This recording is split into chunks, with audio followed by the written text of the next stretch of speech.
My mom and dad did not let me go to my sister's party for getting engaged. I got a first-class trip to Maui. When they saw my posts online, the party ended fast. My name is Clara, and I need to tell you this story because what happened last weekend broke my ties with my family for good. This story is long, but trust me, the end is good. Let me tell you about me. I am 27 years old. I work as a marketing boss at a tech company in Seattle. I have always been the odd one out in my family. Emily is my younger sister. She is 24 years old. She has always been the favorite child. She works as a nurse. She is going to marry Eric, who she met in college. My parents think she can do no wrong. I moved far away from my job. I chose not to have kids. I live life my own way. My parents always liked Emily more. This was easy to see, but I learned to deal with it. But what happened last weekend was too much. It started on Thursday. My mom, Lux, called me while I was eating lunch. She sounded worried, which is not like her. She said, "Hi dear, I want to tell you that Emily and Eric are having a small meetup this Saturday. It's not special, just a simple time with good friends." I thought it was weird that she told me about a party I was not asked to, but I did not think more about it. I said, "Okay, that sounds fun for them." My mom said, "Yes, it's nothing big, just some people coming for food and drinks. Very simple." The talk felt odd, but I didn't think much of it. Then on Friday night, my cousin Caroline called me. She was very angry. Caroline said, "Clara, please tell me you are joking about not going to Emily's engagement party tomorrow." I got scared. I asked, "What engagement party?" Caroline said, "The party your family planned for months. The one with food made by cooks, a picture taker, and special things to make it look nice. The one where Eric's mom and dad flew here from Denver. The one where your other family members are driving for hours to come." I sat on my couch for a bit, trying to understand this. I said, "Caroline, my mom told me it was just a simple meetup with close friends." Caroline said, "Clara, 63 people are asked to come. I have the invite right here. It says, 'Come to a nice evening for Emily and Eric's engagement.' This is not simple." Caroline sent me pictures of the fancy invite. It had shiny gold letters and cards to send back. Then I called my mom. My hands were shaking when I called. I said, "Mom, I just found out about Emily's real engagement party tomorrow."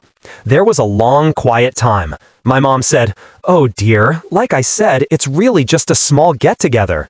I said, 63 people is not small. There is food made by cooks, nice things to look at, and a picture taker. Why was I not asked to come to my own sister's engagement party?" My mom sighed again. She said, "Well, we all thought it might be better if you were not there. You know how you act sometimes." I asked, "What do you mean?" My mom said, "You know, Clara, you often make things about you. Your life is not like Emily's. We thought it would be better for everyone if this was a more normal party."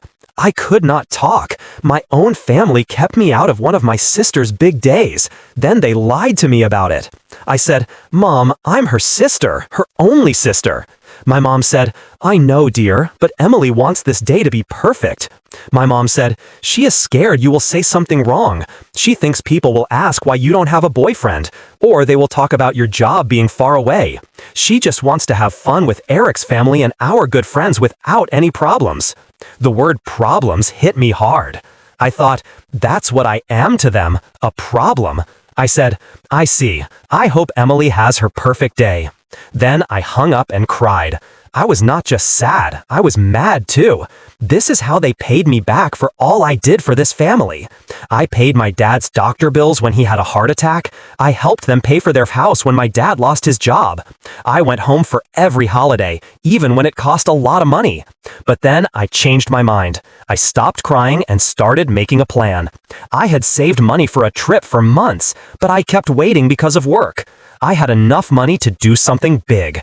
Then I knew what I would do. I called my best friend, Seren. She works at a fancy travel company. I said, "Seren, I need you to do something amazing. I want the best trip for one person that you can plan for this weekend. I want to leave tomorrow morning. Money is not a problem." Seren said, "Clara, it's Friday night. All the good trips will be taken." I said, "Please, Seren, I really need this. My family just showed me how they feel about me. I need to do something good for myself." Seren did her magic. By midnight, she had booked a weekend for me at the Four Seasons Resort in Maui. This included first-class plane rides, a room with a view of the ocean, a private spot on the beach, spa care, and a helicopter ride at sunset. I did not care that it cost more than what I spend in 3 months. On Saturday morning, my family got ready for Emily's small party. I got on a first-class plane to Hawaii. I decided to post about my trip online, but not to be mean. I truly wanted to celebrate my own life. I wanted to show myself that I deserved nice things, even if my family did not think so. My first post online had a picture of my first-class seat and a glass of champagne. I wrote, "Sometimes you need to celebrate yourself. I'm going on a sudden trip to Maui alone." Here's to new starts and knowing you are valuable. People wrote back right away. My friends were surprised and happy for me. Some people I work with said they wished they were me. My friend from college, Maris, wrote, "This is why I love you, Clara. You are living your best life." When I got to Maui, I took a picture of the resort entrance. It had beautiful tropical plants. I wrote, "I found paradise." Sometimes the best person to be with is yourself. I love traveling alone and life in Maui. I am living my best life. The room was very beautiful. It had windows from floor to ceiling that looked at the Pacific Ocean. It had a private porch, a bathroom with marble and a big tub, and free champagne and strawberries with chocolate. I posted a picture of the view. I wrote, "A room with a view." I am thankful for jobs that let you have trips like this. I feel lucky to have this ocean view. I am taking care of myself. But the best part was when I got to my private spot on the beach. The resort had set out nice food. There was fresh fruit, fancy sandwiches, and drinks from the tropics. I wore a new summer dress I bought at the airport shop.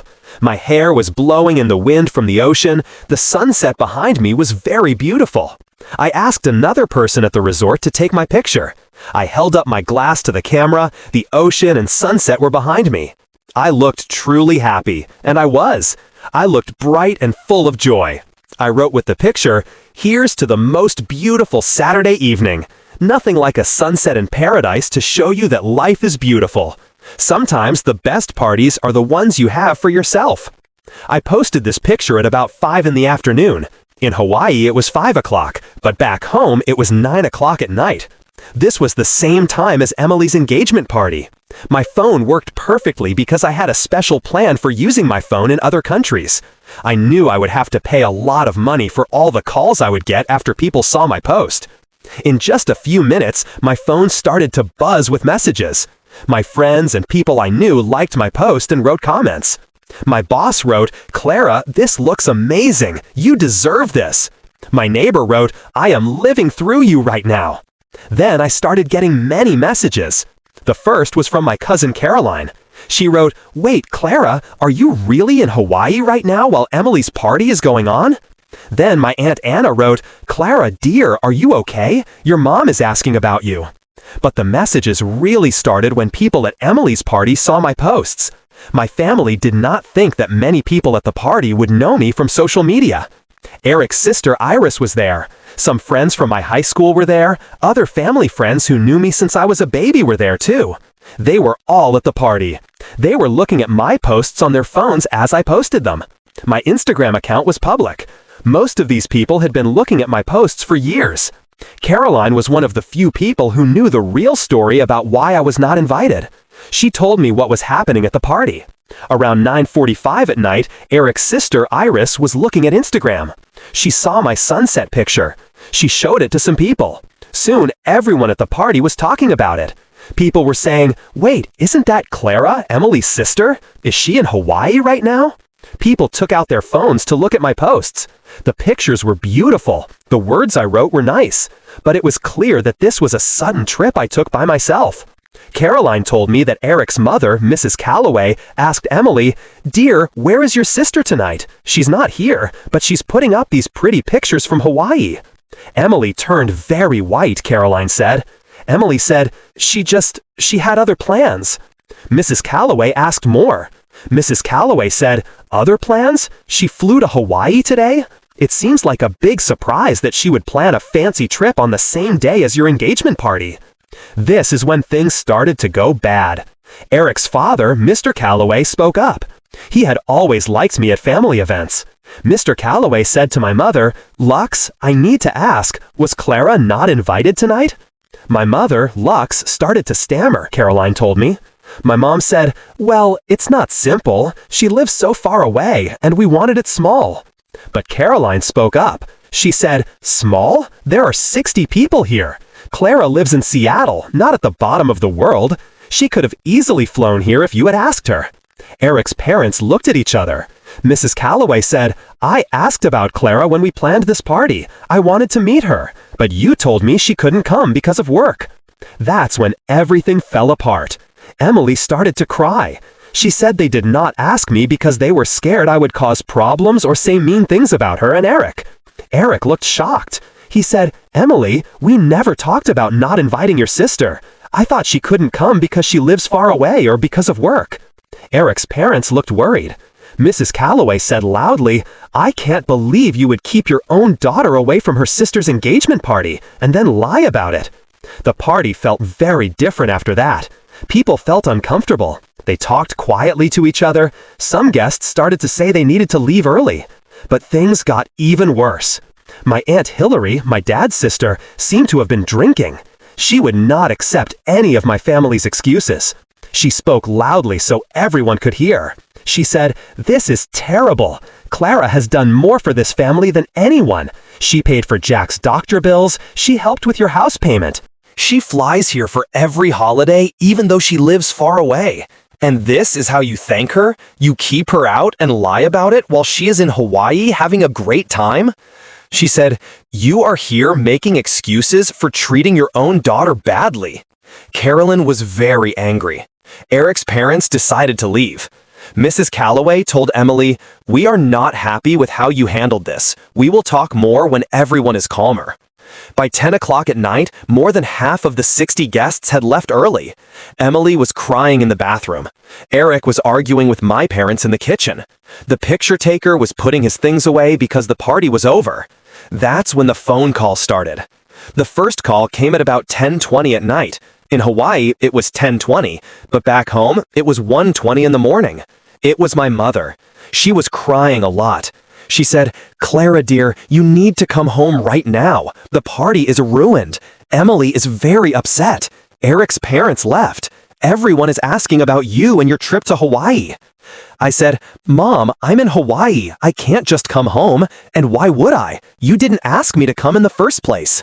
My mom said, "Please, Clara, Emily needs her sister. She is upstairs crying. She says the whole engagement is ruined." I said, "The engagement is ruined because I'm not there? That doesn't make sense." My mom said, "Mom, people are saying bad things about how we treated you. Eric's family is upset. Aunt Hillary told us off in front of everyone. You have to fix this." I said, "I have to fix this? I have to fix the situation where you kept me out on purpose and lied about it?" Emily took the phone. She was crying. She said, "Clara, you are being so selfish. You knew this was my engagement party. You planned this trip to ruin it." I said, "Emily, I didn't know it was your engagement party. Mom told me it was a simple get-together with friends. I only found out the truth yesterday from Carolyn." Emily said, "That's not true. You knew, and you did this to hurt me." I said, "Emily, I really had no idea. Check when I booked my flight if you want. I booked this trip after I found out I was not invited to what Mom said was a simple dinner party." Then Eric took the phone. He said, "Clara, I'm so sorry. I had no idea you were not invited. I thought you could not come because of work or because you live far away. If I had known, I would have made sure you were here." I said, "Eric, it's not your fault. You didn't know my family decided I was a problem to handle, not a sister to celebrate." People kept calling all night. I was glad I had a phone plan for other countries, even though I knew it would cost a lot of money. My dad, Jack, called. He was crying and saying he was sorry. My Aunt Hillary called. She told me she was proud of me. She said my parents should say they were sorry to me. Carolyn called to tell me what happened after the party ended. But the most interesting call came on Sunday morning. It was from Eric's mother, Mrs. Calloway.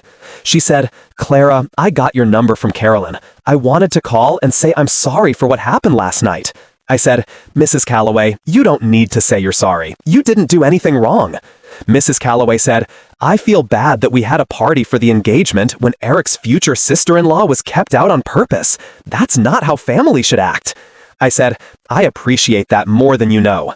Mrs. Calloway said, "I also want you to know that Eric and Emily are going to have some serious talks about family issues before they plan the wedding. Eric is thinking about some things." That afternoon, I got a long text from Eric. It said, "Clara, I have been thinking about what happened all night. I am shocked that my future wife's family kept you out and then lied about it. I am even more worried about how Emily acted when she was caught. Instead of saying sorry to you, she blamed you for ruining her day. You were the one who was treated badly." The text said, "Emily and I are going to talk to someone who helps couples. I am making sure your whole family goes to talk to someone who helps families. I will not be part of a family that treats people this way. I need to see big changes in how your family treats you before I can plan the wedding." I was amazed. Eric was really standing up for me. My own family never did that. At the same time, my social media was full of messages of support. People wrote comments on my posts like, "You look so happy. This is what taking care of yourself looks like." Some friends figured out the timing of my trip. They wrote nice things like, "Good for you for putting yourself first." The best part was that I was really having fun. The helicopter ride on Sunday was amazing. I saw whales from the air. I flew over areas with volcanoes. I saw the sunset make the water beautiful colors. I posted a picture from inside the helicopter. I wrote, "Sometimes you have to go up high to see how beautiful life really is. I am thankful for this view." The helicopter tour in Maui shows beauty and a new way to see things. On Monday morning, I was getting ready to go to the airport. Emily called me. She was not crying this time, but her voice was quiet and sad. She said, "Clara, Eric says he is not sure about the wedding." I said, "Emily, I am sorry to hear that, but this is not about me. This is about how our family treats people. This is about how you acted when people found out you kept me out," Emily said. "But you ruined my engagement party by going to Hawaii." I said, "I went to Hawaii because I found out you kept me out of my own sister's engagement party on purpose. Then you lied to me about it. I took a nice trip for myself instead of sitting at home feeling bad. That's not ruining your party. That's choosing to be happy instead of being part of your drama," Emily said. "But everyone was talking about you instead of celebrating me." I said, "Emily, do you hear what you were saying? Everyone was talking about how you kept your own sister out of your engagement party. That was your choice, not something I did." There was a long, quiet time. Emily said, "Eric wants me to say I'm sorry to you." I asked, "Do you want to say you're sorry to me?" There was another quiet time. Emily said, "I don't think I did anything wrong by wanting my engagement party to be perfect." I said, "Then we have nothing more to talk about." I hung up and blocked her number. The flight home was both happy and sad. I had the best weekend of my life, but I was going back to a very different family situation. When I got home, I had 17 missed calls from my parents. I had a dozen text messages telling me to fix things with Emily. But before I called my parents, I needed to understand what had happened. On Tuesday evening, I sat in my apartment. I looked at pictures from Hawaii. I started to think about all the signs I had missed over the years. I thought about my college graduation. My parents talked about Emily getting into nursing school the whole time. At the family dinner after, people often talked about Emily's achievements. When relatives asked about my marketing degree, my mom quickly started talking about Emily's work at the hospital. Then I thought about when I got a promotion to marketing director when I was 26. I was the youngest person to have that job at my company. I called home, very excited to tell the news. My dad, Jack, said, "That's nice, dear. Did we tell you Emily made the dean's list again?" I also thought about Christmas one year. I worked 18 hours a day to afford the trip home. I brought expensive gifts for everyone.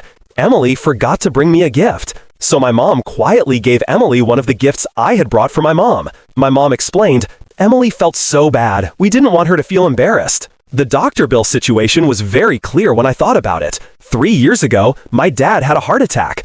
I immediately gave them $5,000 to pay for the bills. I did not wait. I did not ask when they would pay me back. I just sent the money because family helps family, right? But 6 months later, I had my own money problem. My car was damaged. My insurance company did not pay me enough. I asked if they could lend me $2,000 for a short time. I would have paid them back with extra money in 3 months.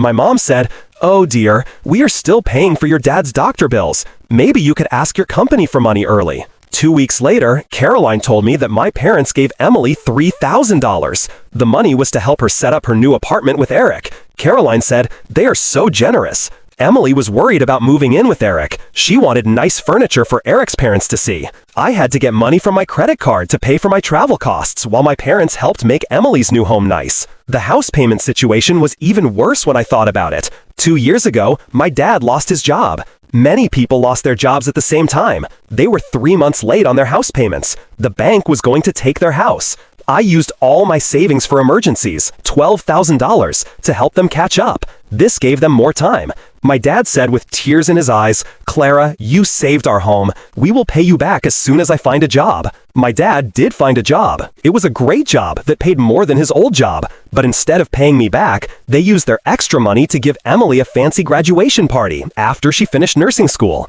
The party cost at least $8,000. I know this because Caroline helped plan it. She said the food alone cost $4,000. When I nicely asked about them paying me back, after seeing how much the party cost, my mom got defensive. She said, "Clara, we are still trying to get back on our feet. Emily's graduation was a one-time event." I thought, sure, Emily's graduation happens once. But my money to save their home was just what family was supposed to do. When I started looking for it, I saw the pattern everywhere. Every holiday, I flew home. I spent money on plane tickets that I could barely afford. I was a young person trying to do well in my job. Emily drove 2 hours from her apartment. She spent about $40 on gas. But I was the one who never had time for my family because I lived far away. Emily was worried about her nursing tests, so I spent weeks on the phone with her every night. I helped her study and gave her support. When I was dealing with a terrible situation at work, my old boss was hurting me in a sexual way.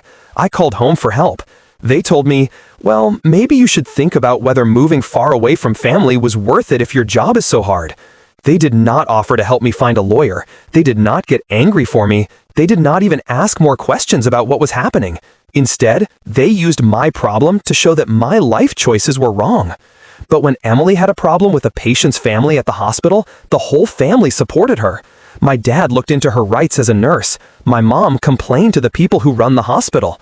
Our family spent dinner talking about ways to handle problems at work. It was the same kind of problem, but the support was very different. Even my success at work was a problem. A local business magazine wrote about me. They liked my new way of marketing that brought in 40% more clients for our company. I happily shared the article with my family. Emily said, "It must be nice to have a job where people notice your work. I am a nurse. I save lives every day, and nobody writes articles about me." My parents agreed with Emily. They added, "Emily has such a good heart. She helps others without needing people to notice." My success at work became proof that I was vain. It was nothing like Emily's wonderful selflessness. Another clear example of different rules was about dating. I had been single for a year after breaking up with my old boyfriend, Callum. He wanted me to move back to our hometown. He wanted me to give up my job so we could start a real life together. I chose my work and being independent. My family reacted by always talking about my age and having kids. They said I was being too picky. They gently reminded me that successful women sometimes have to give up things to find love. At the same time, Emily dated Eric for 6 months before they moved in together. They got engaged 8 months after that. People praised her for knowing what she wanted. They said she did not waste time when she found the right guy. The same life choices were described very differently depending on which daughter was making them. The more I thought about it, the more I understood. The engagement party was not a one-time thing. It was the result of years of being treated like a minor character in my own family story. I was the daughter they could count on for money help, emotional support, and help in crises. But I was not expected to act right at important events. I was trustworthy enough to save their home, but I was too embarrassing to include in important family events. Understanding this felt freeing. I had worked so hard to get them to accept me and treat me fairly, but the game was unfair from the start. Emily would always be the loved daughter who could do no wrong.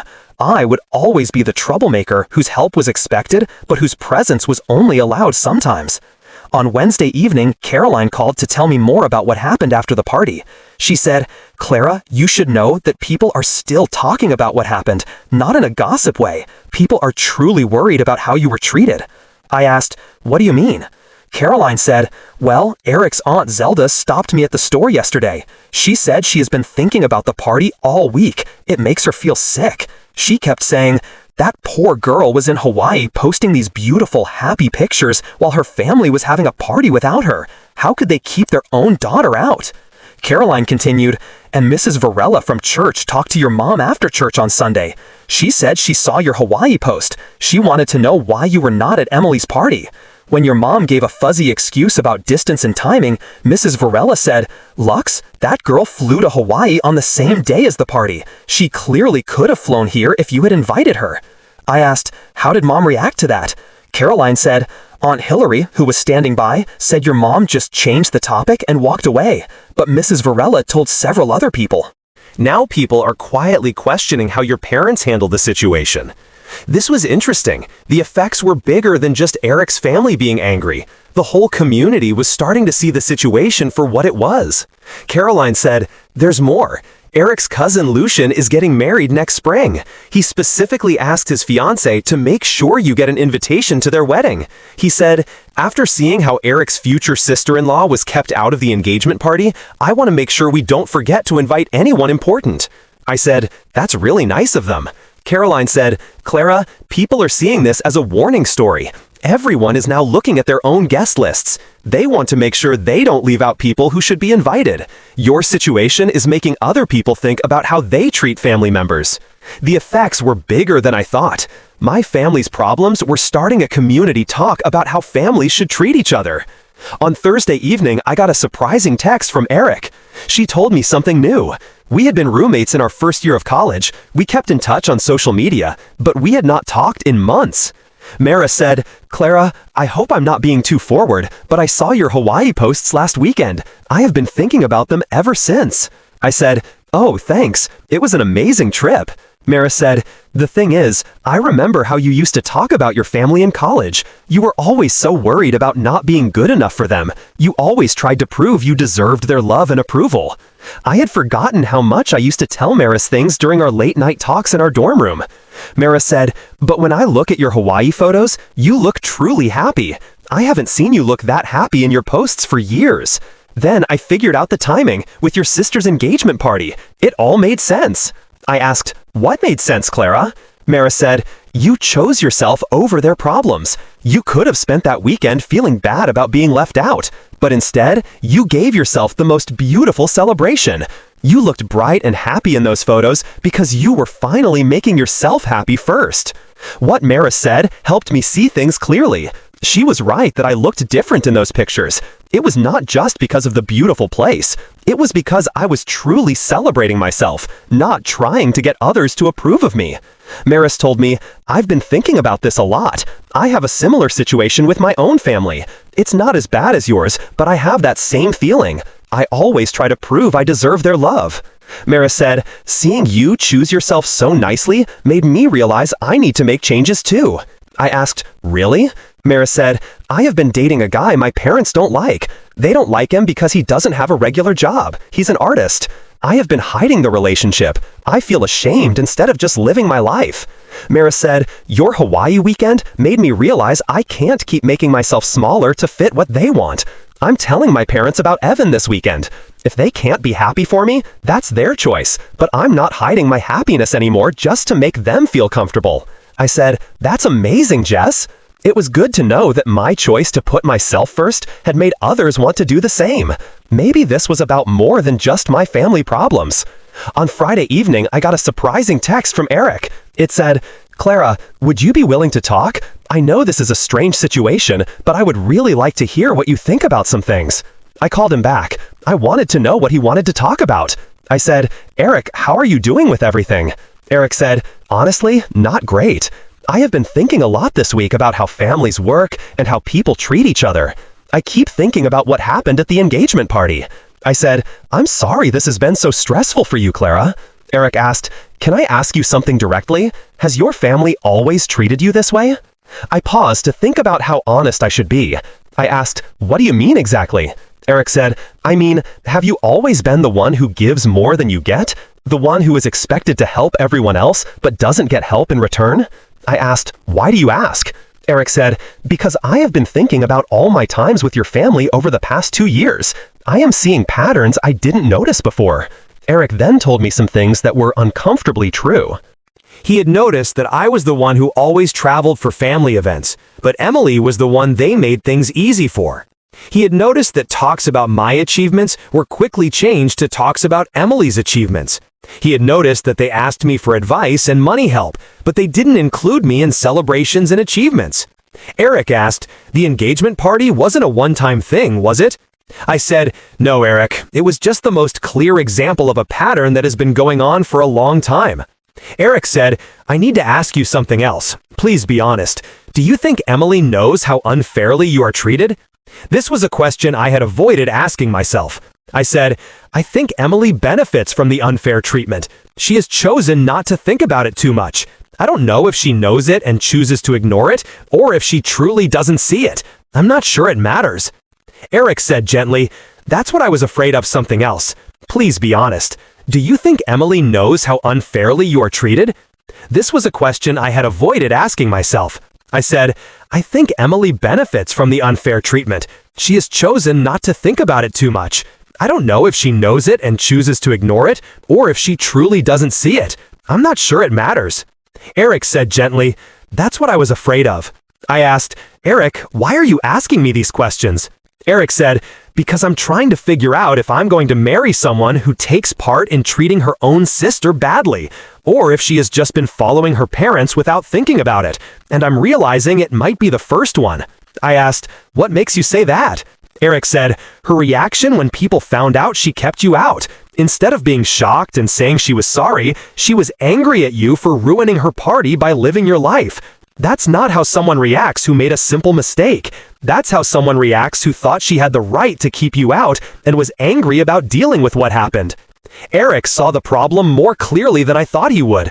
He told me, "The more I think about it, the more I realize she has never once said she feels bad about how your family treats you. She has never spoken up for you or asked if things are fair. She just accepts the good things about being the favorite. She doesn't think about what it costs you." I said, "Eric, I don't want to be the reason your relationship ends." Eric said, "Clara, you're not the reason. Her character is the reason. The engagement party just made it impossible to ignore." After we hung up, I realized that Eric's questions had helped me understand something important. It wasn't just my parents favoring Emily anymore. Emily is an adult who chose to keep me out. She showed no regret when people found out. That showed me something important about who she is. On Saturday morning, I woke up. I understood things better than I had in years. I made myself a nice breakfast. I sat on my balcony with my coffee. I got ready to call my parents. I called my mom and dad. I told them we needed to have a serious talk. I said, "Mom, Dad, I need you to understand something. What happened this weekend wasn't about a party. It was about you deciding that I embarrassed this family. Then you lied to my face about it." My dad, Jack, said, "Clara, that's not true." I said, "Jack, you kept me out of one of the most important events in Emily's life. You thought I would cause problems. Then, when I found out and chose to do something nice for myself instead of feeling bad, you called me selfish for not fixing the problem you created." My mom said, "We just wanted Emily's day to be perfect." I said, "And you decided that meant I couldn't be there. Do you understand how it feels to know that your own family thinks you being there would ruin an important celebration?" There was quiet. I said, "And instead of saying sorry when you were caught, you tried to make me responsible for fixing it. You wanted me to fly home from Hawaii to make Emily feel better about keeping me out." There was more quiet. I said, "Here's what is going to happen.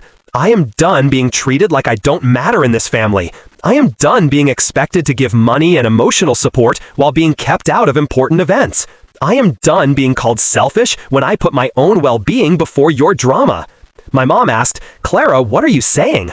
I said, "I'm saying that until you can admit what you did wrong and make real changes, I will not take part in family events. I will not come home for holidays. I will not give money for family expenses. I will not be available to help in crises." My dad, Jack, said, "You can't be serious." I said, "I am completely serious." I said, "I spent this weekend in paradise. Strangers at a resort celebrated me while my own family kept me out of a party. That showed me everything I need to know about what is important to me." What happened after was interesting. Eric put off the wedding for now. He told Caroline that he can't marry into a family that treats people the way mine did. He doesn't think Emily understands why what she did was wrong. Some other family members have contacted me. They said they are happy with how I handled the situation. Others have pressed me to be a better person and make up with Emily. My parents have sometimes said they are sorry. Other times they have tried to make me feel guilty so I will come home. Emily has been posting sad things on social media. She writes about family betrayal and people who leave you when you need them most. But here's the thing. I have never felt happier about myself. The weekend in Hawaii was more than just a trip. It was a promise to myself that I value myself enough to choose my own happiness over other people's problems. I wasted years trying to get love from people who had already decided I wasn't worth celebrating. Now I am planning more trips by myself. I am setting limits with my family that I should have set years ago. I am focusing on the relationships in my life with people who truly want me around. My boss gave me a promotion last week. He said it was because of my confidence and my ability to speak up for myself. My friends keep telling me that I seem different. They say I seem happier and more confident. 3 months later, Eric and Emily broke up.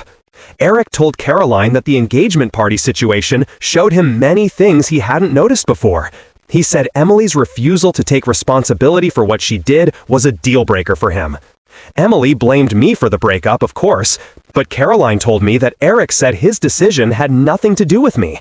It had everything to do with Emily's personality and our family's problems. My parents have begged me to come home and support Emily during the breakup. They said she needs her sister. I told them that Emily has made it clear that she only needs her sister when it is easy for her. When she wanted to celebrate something important, she thought I was too much trouble to include. I am taking another trip by myself next month. This time, I am going to Italy. I plan to eat good food, see old ruins, and celebrate that I have finally learned to respect myself enough to walk away from people who do not value me. Sometimes the best revenge isn't hurting people who have hurt you. Sometimes you are living such a good life without them that they realize what they lost when they decided you weren't worth keeping around. Friends still comment on my Hawaii pictures. They tell me how happy and bright I looked, and I was. For the first time in years, I chose myself over my family's problems. It felt great. That weekend showed me that I do not need my family to say it's okay for me to enjoy my life. I can plan my own parties. I can go on my own trips. I can make my own happiness. And honestly, the view in Hawaii was much more beautiful than whatever drama was happening at Emily's engagement party. Anyway, here's an update. 6 months later, I am engaged to a great man I met at work.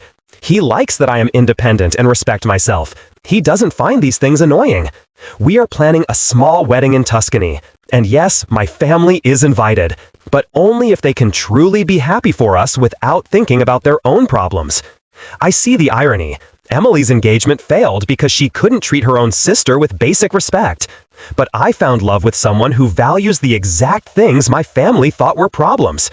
Sometimes being kept out of the wrong party is the best thing that can happen to you. It gives you the chance to find the right celebration,